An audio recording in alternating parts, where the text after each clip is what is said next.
Amém? Filho meu, se os pecadores com brandices te quiserem tentar, não consintas. Brandices são palavras amáveis, como mel. É como quando nós queremos conquistar uma moça, falamos tantas maravilhas para ela, dificilmente somos cumpridores disso, né? Bem, aí, dentro dessas situações, há convites errados. Não, filho meu não é o nosso filho, é nós mesmos, porque nós somos filhos de Deus e Ele está falando conosco. Cuidado com as palavras que você ouve. Tem que discernir. Nós, como eu estava falando com o irmão Valdivino, nós somos servos, não é eu. A minha vontade do coração do homem é o projeto, mas é da boca de Deus o sim.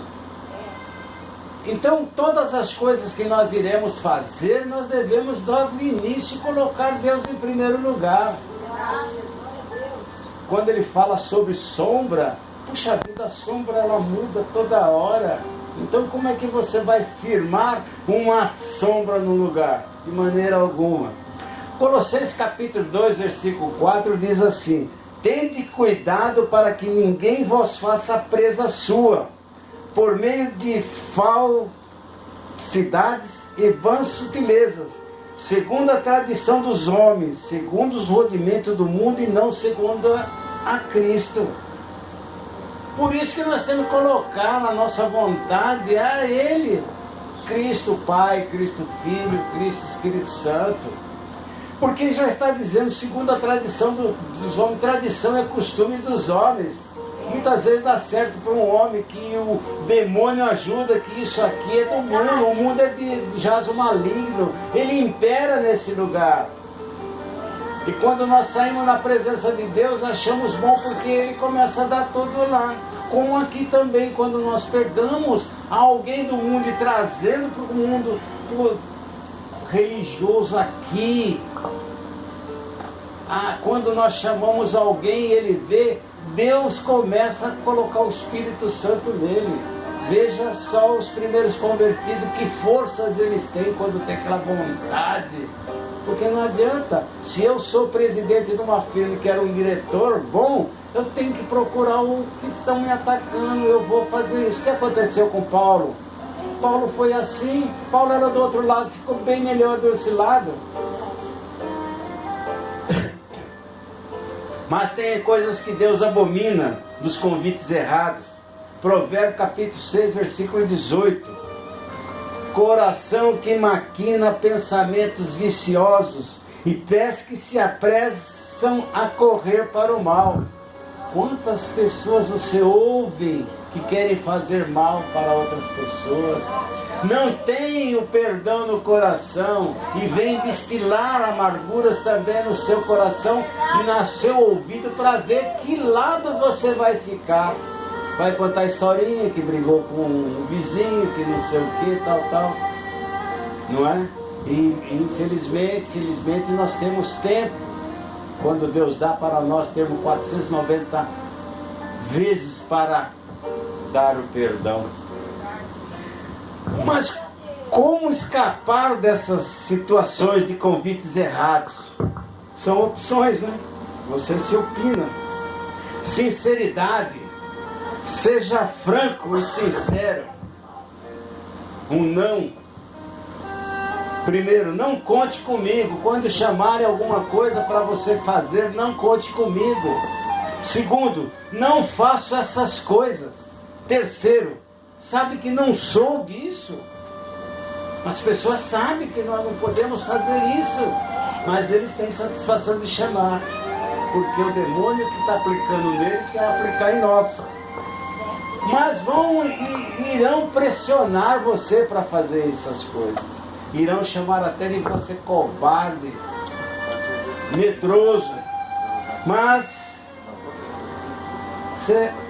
seja sincero, não é isso? Franco. Sim, estou com medo das consequências, porque eu posso fazer dar errado, eu vou preso, vou ficar cadeia, vou ficar exortado pelos meus irmãos, irei pagar alguma coisa pelos pecados desequilibrados que eu faço. Sou cristão e não faço essas coisas. Nós sabemos, ele sabe que você é cristão, que não deve saber. Mas agora, uma das grandes coisas, devolva a pressão. Se vocês verem a Bíblia, Jesus Cristo fazia muito disso. Ele usava as palavras e contra as palavras. Você pode chegar nele e falar assim: eu achava que você fosse inteligente para não fazer coisas erradas. Não é? Puxa vida, você sabe que é errado, você vai fazer coisa errada? Vamos às palavras. Romanos capítulo 6, 12 diz assim: não reine, portanto, o pecado em vosso corpo mortal, para obedecerem suas concupiscências. Porque sabemos que se nós começarmos a fazer no nosso corpo mortal os pecados, nós seremos escravos do pecado. Faça as coisas agradáveis. Romanos 12, 2 diz: não vos conformais com este mundo, mas transformai-vos pela renovação do vosso entendimento, para que experimentais qual seja a boa, agradável e perfeita vontade de Deus. Já pensaram, já tiveram entendimento para saber qual seja a boa, agradável vontade de Deus? É que nós estivermos sempre obedecendo os seus mandamentos, andar nos seus caminhos, isso agrada ao Senhor. Porém, tem Provérbios 15, 23. O homem se alegra na resposta da sua boca, e a palavra a seu tempo quão boa é.